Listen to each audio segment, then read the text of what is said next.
नवादा की धरती बहुजनों की उर्वर धरती रही है। मानवर कांसीराम साहब के समय से ये धरती बहुजनों के लिए खास जिला में गिना जाता है। जब मानवर कांसीराम साहब नवादा की धरती पे आते थे तब वो कहते थे कि मैं नवादा वालों से बहुत खुश रहता हूँ, मैं नवादा वालों से बहुत खुश रहता हूँ। तब मेरी उम्र मात्र 6 से 7 साल 8 साल थी जब मेरे पिताजी हाथ पकड़ के मानवर कांसीराम जी का भाषण सुनने के लिए आते थे। साहब मैं बता देता हूँ, यहाँ से बस जस्ट बगल में ITI का मैदान है जहाँ पे मानवर कांसीराम साहब आया करते थे। और उस समय के जो जोश जुनून था वो कई वर्षों तक धूमिल पड़ गया था, लेकिन भाई साहब चंद्रशेखर के आने से, आप जैसे क्रांतिकारी साथियों के आने से फिर से नवादा में एक नई ऊर्जा का महसूस हो रहा है। मैं आप सबके और खास करके यहाँ के जिला अध्यक्ष धर्मेंद्र जी का और हीरा रविदास जी को मैं शुक्रिया अदा करना चाहता हूँ, जिनके अथक प्रयास से फिर से नवादा की धरती में एक बहुजनों में उबाल आया है। इस उबाल को हम सब मंदिर तक ले जाएंगे, जरूर ले जाएंगे। और हमारे प्रदेश अध्यक्ष भीमार्मी अमर ज्योति साहब जी का जो भाषण है उससे भी मैं काफी प्रेरित रहता हूँ, काफी ऊर्जावान रहता हूँ। अब मुझे ऐसा लगता है कि बहुत दिनों बाद भीम आर्मी का ऐसा कोई प्रदेश अध्यक्ष मिला है जो हम सबका सच्चा नेतृत्व करते हैं, हमेशा तत्पर रहते हैं।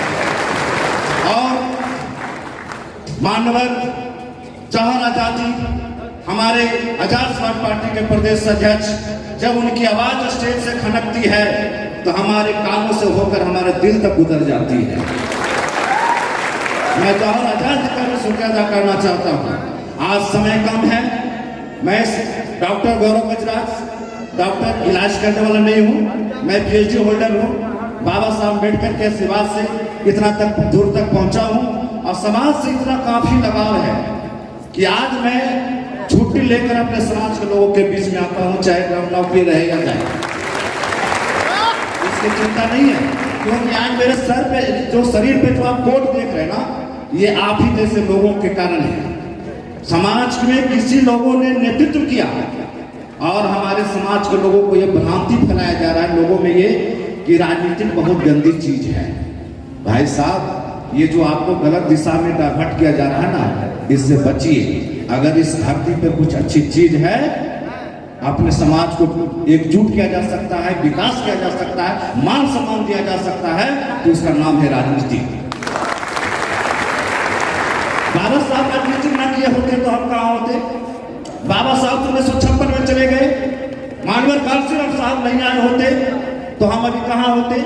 बहन जी नहीं आई होती तो हम अभी कहाँ होते? भाई साहब नहीं रहते तो हमारी क्या स्थिति रहती, इसका आप अंदाजा लगा लीजिए। इसलिए मेरे साथियों, बार बार तारीफ करने की जरूरत नहीं है।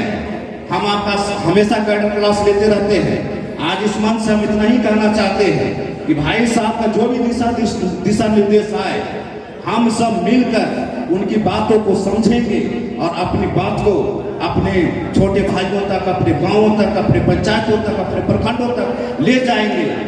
और नवादा से मैं चाहता हूं कि आजाद समाज पार्टी के बैनर तले एक नहीं 5 विधायक जीते। यहाँ पर हमारे प्रभारी बैठे हैं, इस बिहार के चुनाव प्रभारी यहाँ बैठे हैं। इनके दिशा निर्देश में हम सबको बिहार में और खास करके नवादा की धरती से भाई साहब के हाथ को मजबूत करने के लिए हम सब यहाँ से शुरुआत करेंगे। इसकी हमें पूर्ण आशा है, विश्वास है। अपना समय अब मैं भाई साहब को देना चाहता हूँ, जिनके दिशा निर्देश का हमें कब से इंतजार है। जब से पता चला कि विनय सिंह आ रहे हैं, हम सब मिलकर बहुत मेहनत किए। आज हमारे समाज के लोगों के द्वारा ही नहीं, प्रशासन के कुछ लोगों के द्वारा परेशान किया गया। हमारा प्रोग्राम कहीं और था, लेकिन साजिश के तहत हमारा प्रोग्राम को वहाँ पर जगह को कैंसिल किया गया।